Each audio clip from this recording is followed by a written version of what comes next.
Let's go through some examples of using mathematical models. So first we have a question about Jake. So Jake notices there's a demand on campus for 3D printed trinkets. So he decides to set up a 3D printing shop from his storeroom.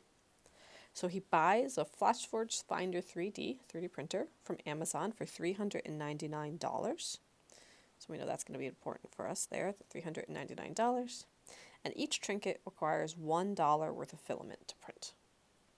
So in part A, we're asked to find that linear cost model. So I know to find that C of x, I just need to do my fixed costs plus my variable costs, that cost per item, times x. So my fixed costs are that printer, $399, plus it's only $1 or filament, so it's only $1 of variable cost times x. Or we can just write that as C of x is equal to 399 plus x. So that's our cost function, C of x, to print x trinkets. In part B, it says, assuming there are many other 3D print surfaces available, we can use our linear revenue model. So if Jake sells each trinket for $3, what is the revenue and what is his profit? So we know that the revenue is just price per item times the number of items.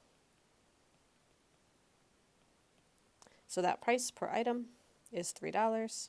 We're selling x items, so we just get our R of x is equal to 3x.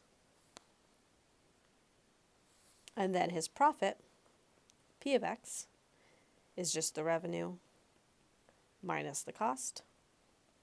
So we get 3x minus the quantity, 399 plus x.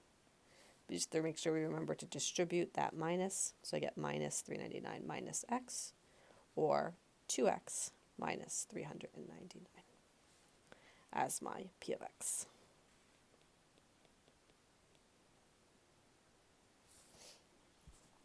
Part C asks us to find how many trinkets he has to sell to break even.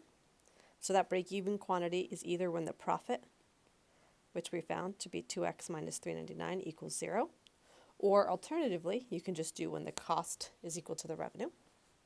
So that gives me that 2x is equal to 399, or x is equal to 399 over 2.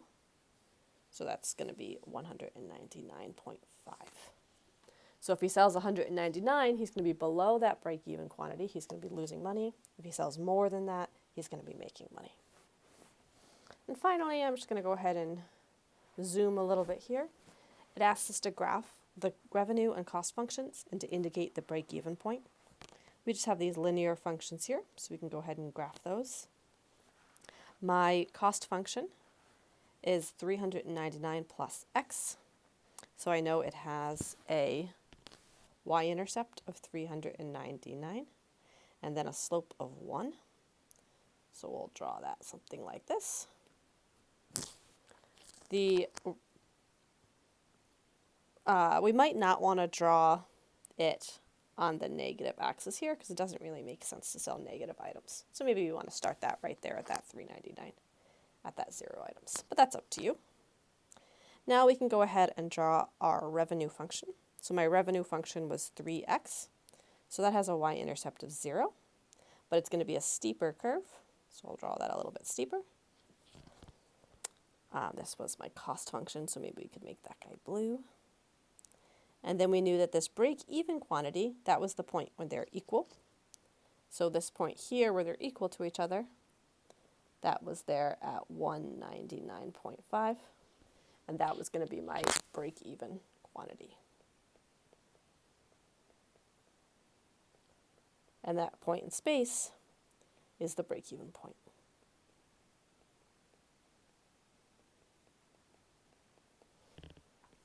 And so we have that nice graph there.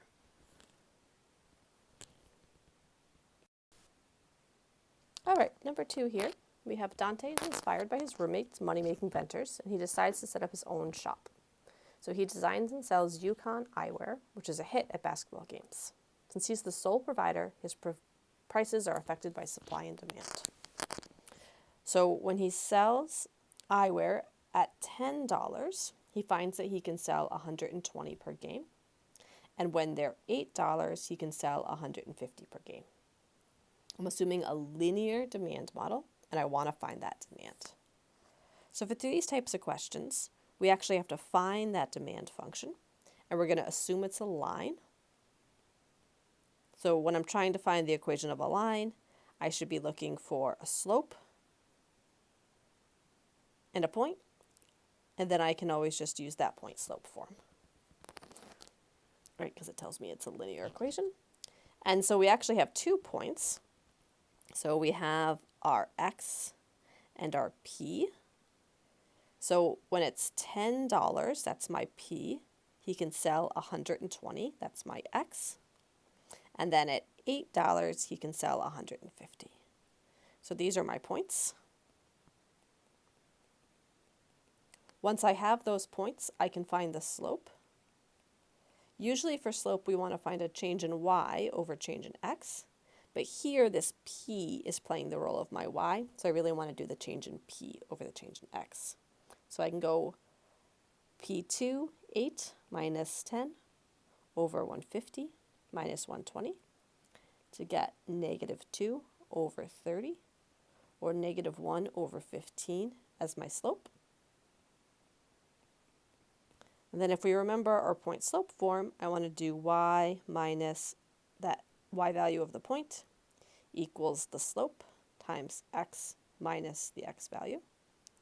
This is a helpful formula to remember if you don't know this one already, this point slope form. That'll be helpful for later in the course as well. So I encourage you to remember that. So I can put that all together. So I get y minus, let's pick this as our point. So the y value or the p value is 10. Yeah, let's go ahead and change that to p here because that's my variable I'm using. Equals that slope, -1 over 15, times x is the variable we're using, minus 120. Now if I want to, I can go ahead and move things around. So I get p is equal to -1 over 15x, and then we'll have plus 120 divided by 15, and then we'll also add that 10 over from the other side. We can simplify this down. 120 divided by 15 is 8. 8 plus 10 is 18. So I get -1 over 15x plus 15. And now that is my linear demand model. That's my demand.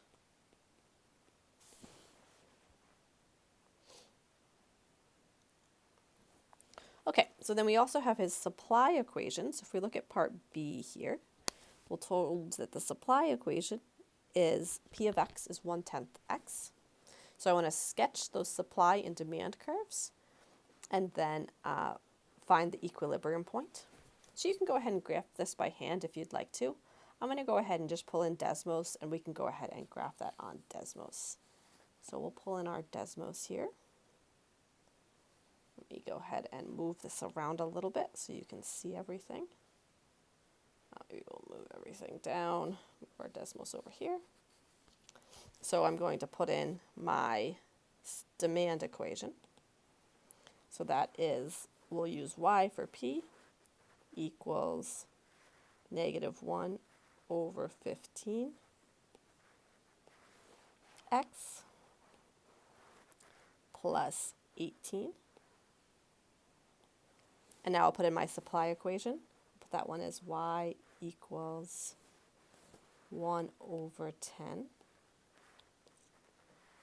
divided by 10 x. So I've got my supply and I've got my demand. I've got to zoom in there so we can see, zoom out so we can actually see everything here. There we go. And if I touch on that intersection point, it'll give me the coordinates so we can see that intersection. So we can go ahead and sketch this out. My demand is that 1/10 x, so that's the one with positive slope. That's something like this. My supply starts up here at 18. That one has a negative slope. And we can see from the picture that the point where they come together is the point 108, 10.8. So that's going to be my equilibrium point.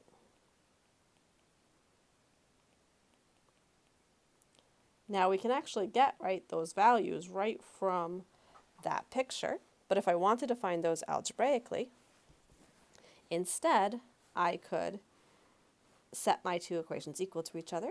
So I would set my demand, negative 1 over 15x plus 18. So that's my demand equation here. I set that equal to my supply equation, 1/10 x, and then I can solve for that x. So I'll add 1 over 15 here. If we can get a common denominator, this is 3 over 30 x plus 2 over 30 x. So that's going to be 5 over 30 x equals 18. 5 over 30 is the same as dividing top and bottom by 5, 1 over 6. So I get that x is equal to 6 times 18, which is that 108 that we saw here. And then if I plug that into either equation, let's plug it into the supply equation. So P of 108 equals 108 over 10, which is that 10.8. So that's my equilibrium quantity. And this is my equilibrium price, $10.80. And we can see that all in our nice graph here. Let's go ahead and look at part C on this slide, just so we have a little bit more room. So I've got our demand equation copied over from the previous slide, and we've got our supply equation here as well. And what I want to do is determine if there's going to be a surplus or shortage in this specific case. So let's go ahead and read what this says. So it's saying that we are only allowed to sell the eyewear for $6. So $6 has to be the price we sell for. And we want to know if there's going to be a surplus or a shortage and of how much. So let's look at that. So what I want to do is I want to figure out what the supply and what the demand are going to be if the price is 6. So we know P here is 6.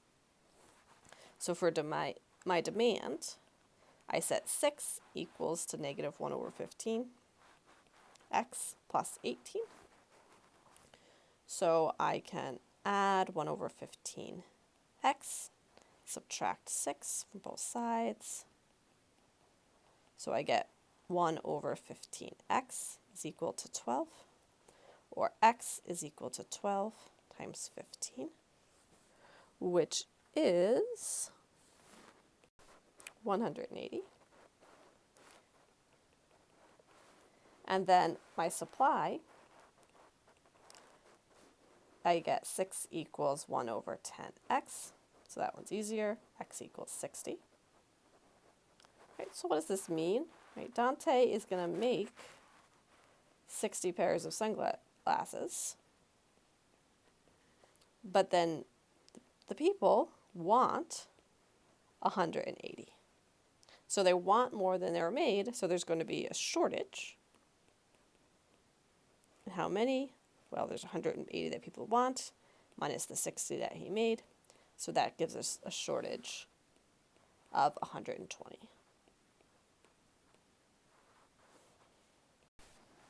Okay, in our last example here, we have that the demand equation for slushies is negative x over 10 plus 10, where x is the number of slushies sold and p is the price.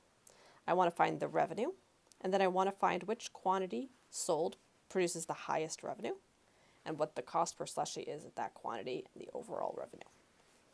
So this example is a little different than what we've done before, so let's see how we can do this. So I know that my revenue is always equal to the price per item times the number of items sold. In this specific case, because we have a demand equation, we're going to put this demand equation in for our price per item. So I get negative x over 10 plus 10 times just that variable x for number of items sold.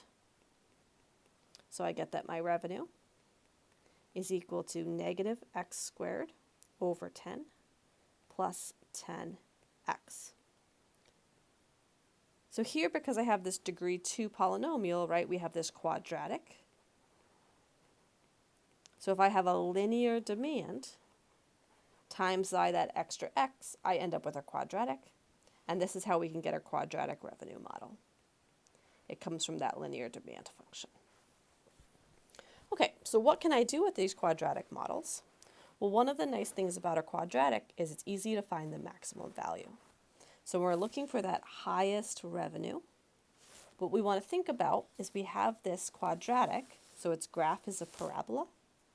The maximum value for a parabola is at the vertex. So we have to remember from maybe a pre-calculus course or an Algebra 2 course that to find the location of the vertex of that parabola, if you have an ax squared plus bx plus c parabola, then the vertex is at x equals negative b over, oops, did that over sign a little too big, over 2a. Right, so this is what you need you to remember. If you have a is negative, then we have that downward facing parabola, so we get a max. If instead a was positive, then I'm going to have that upward facing parabola. So instead of a max at that vertex, I get a min. So for these revenue models, I'm going to have that negative x squared. So to maximize that revenue, I just need to find that vertex. So I've got my negative 1/10 x squared, so that's my a, plus 10x, that's my b, plus nothing, right? So if I needed a c, that's where my c would come from. So the vertex is going to be at x equals negative b over 2 times negative 1/10. So I get negative 10. On the bottom here, I can think of this as negative 1/5. Dividing by negative 1/5 is the same as multiplying by 2 over 1. My negatives and my negative become a positive. So I get x equals 50 is the location of that vertex. So that's going to be the number of items sold when x equals 50. I can then plug that back in to the P equation, the demand equation, to find the price per item. So P equals negative x over 10 plus 10. So that's going to be negative 50 over 10, so negative 5 plus 10, which is $5. So this is going to be my price that maximizes revenue. And then this x equals 50, that was the quantity, which maximizes revenue. And then to find that overall revenue, I just have to do R of 50. So that's just going to be that negative 50 over 10. Oops, negative 50 squared over 10 plus 10 times that 50. So I get 50 squared is 2500 over 10, so negative 250 plus 500, which is 250. Alternatively, I could have just multiplied my quantity times my price, and that's another way I could have seen that 250. So that's going to be my overall revenue when I've maximized revenue. So this is the last big concept that we have to make sure that we remember from this section. Sometimes you'll be given quadratic functions and you need to maximize them. So the location of the vertex gives you that maximum value.